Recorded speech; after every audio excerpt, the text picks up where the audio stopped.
Hallo und herzlich willkommen zu meinem neuen Video.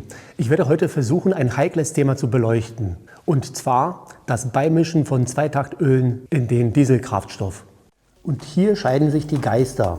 Es gibt viele verschiedene Meinungen dazu, aber Fakt ist, dieses Thema wurde bis jetzt nicht wirklich umfangreich erforscht. Deshalb sind selbst die Dieseltechniker und Kraftstoffexperten nicht immer eine Meinung. Zwar existieren diverse Studien zu dieser Frage, die jedoch dieses Thema nur oberflächlich behandeln und oft falsch interpretiert werden. Um die Frage sachlich und objektiv zu beantworten, ob das Beimischen von Zweitaktöl in den Dieselkraftstoff sinnvoll ist, muss man erstmal auflisten, welche Vorteile man dabei erwartet oder sich erhofft. Also hier die Übersicht. Ganz oben steht die höhere Schmierfähigkeit des Kraftstoffs. Dann folgen bessere Verbrennung, ruhiger und leiserer Motorlauf. Und jetzt schauen wir uns die Punkte nacheinander genau an. Ich werde mit der Schmierfähigkeit beginnen. Die Schmierfähigkeit des Kraftstoffs ist kein Zufallsprodukt. Sie ist zumindest in Europa genau definiert.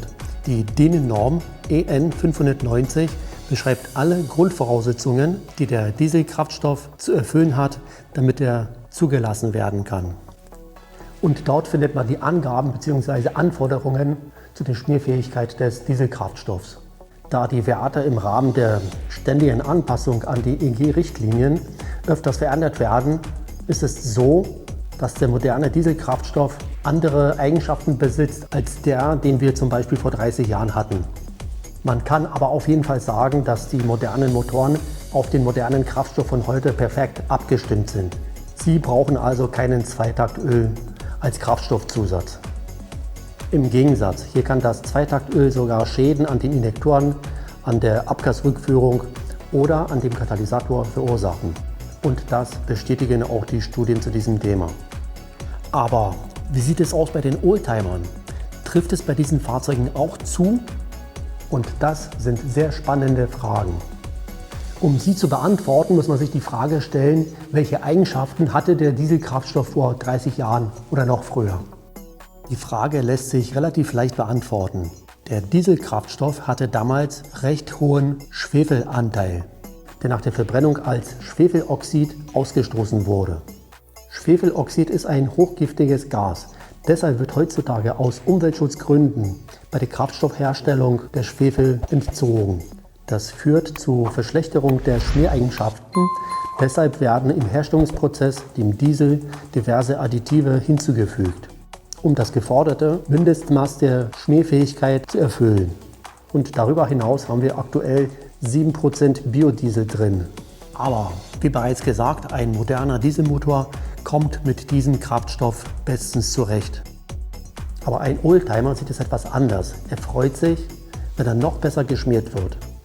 Deshalb ist es bei diesen Fahrzeugen durchaus nicht verkehrt, den Dieselkraftstoff mit dem Zweitaktöl zu ergänzen. Es kann dazu führen, dass durch diese Maßnahme die Einspritzdüsen oder die Einspritzpumpe eine bessere Schmierung bekommen. Sehr oft wird noch von einem weiteren positiven Effekt berichtet, und zwar von dem ruhigen Motorlauf. Das ist aber mit Sicherheit eine sehr subjektive Sache, die man nur sehr schwer bewerten kann. Fakt ist aber, dass das Dieselnageln durch die Optimierungsmaßnahme stark abnimmt. Und diesen Effekt kann ich persönlich bestätigen. Ich habe den Test bereits mit meinem 190er durchgeführt und habe dabei sofort festgestellt, dass der Motor, der OM601, deutlich ruhiger läuft und weniger nagelt. Das war so deutlich zu hören, dass ich es nicht als eine subjektive Wahrnehmung einstufen kann.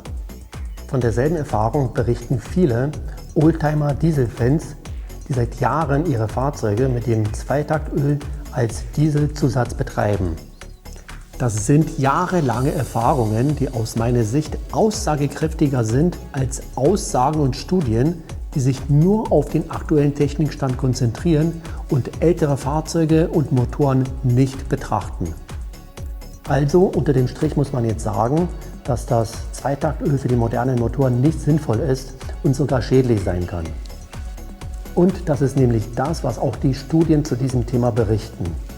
Im Oldtimer-Sektor sieht es aber ganz anders aus. Ein Zweitaktöl-Zusatz im Verhältnis 1:200 wirkt sich in den meisten Fällen positiv aus und kann deshalb durchaus als eine sinnvolle Maßnahme bezeichnet werden. Und diese Meinung vertrete ich auch. Zu den modernen Fahrzeugen sage ich nein, da macht es keinen Sinn, aber bei den Oldtimern, das ist auf jeden Fall eine sinnvolle Maßnahme. Falls du das erproben möchtest, habe ich dir unten in der Beschreibung das passende Zweitaktöl verlinkt. Ich bin sehr gespannt, wie du darüber denkst und wie deine Erfahrungen sind. Schreib mir deshalb deine Meinung in die Kommentare. Ansonsten, wenn dir das Video gefallen hat, dann würde ich mich freuen, wenn ich von dir den Daumen hoch bekomme. Wenn du weitere Videos von mir sehen willst, dann abonniere diesen Kanal. In diesem Sinne, bis zum nächsten Mal.